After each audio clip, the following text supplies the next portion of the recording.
I know it might not seem obvious to some people why they're being so brazen with just continuing with the genocide and just why they were so brazen in the first place.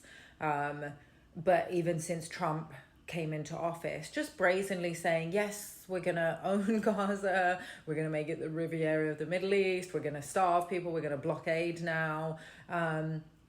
It's all a shit test. It's all a shit test to see how much we'll put up with. Just like COVID, just like the pandemic, the medical tyranny was a shit test against humanity. And we failed. Most people, they saw how most people just went along like lemmings. And basically, just like in Nazi Germany, people were calling up, reporting their neighbors to the authorities, were pushing their friends, their loved ones to take part in the bioweapon experiment and the mass human experimentation that was the mandates.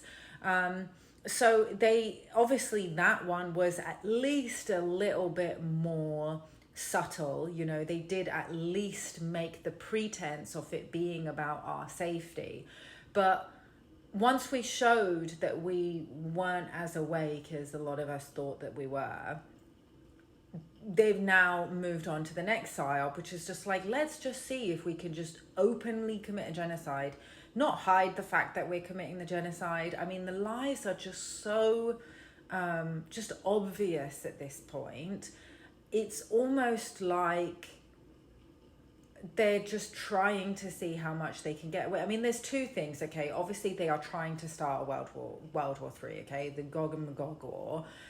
They want to start a big war where we all kill each other, where the East and the West go to war with each other and destroy each other. Now, the best way to prevent that is for as many people as possible to openly and loudly oppose the genocide. Unfortunately, we don't have enough.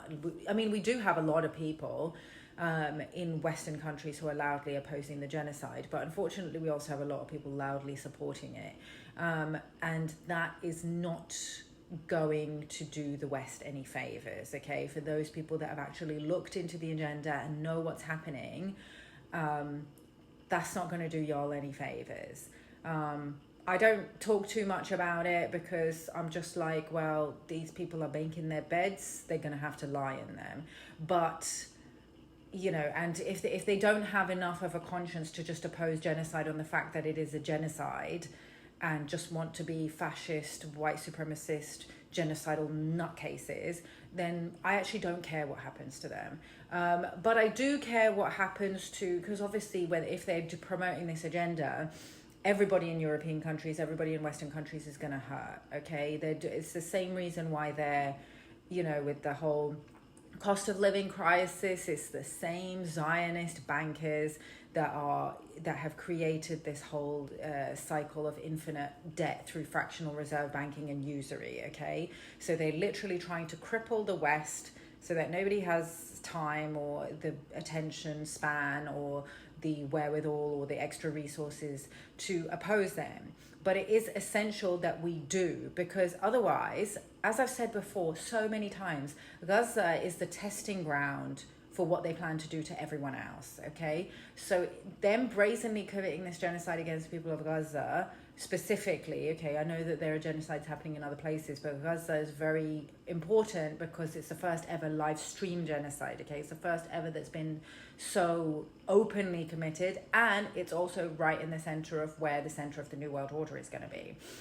They now know that they can do this everywhere, okay? And you know, there's no reason why people would care more if it's white people or brown people or black people. Like, obviously there is a white supremacist element to it, but people continuing to just kind of go, oh, isn't it terrible, it's so sad, all the bad things that are happening that have always happened, you're literally setting the stage up for them to roll this out everywhere. So we don't have a choice at this point but to get collectively organized.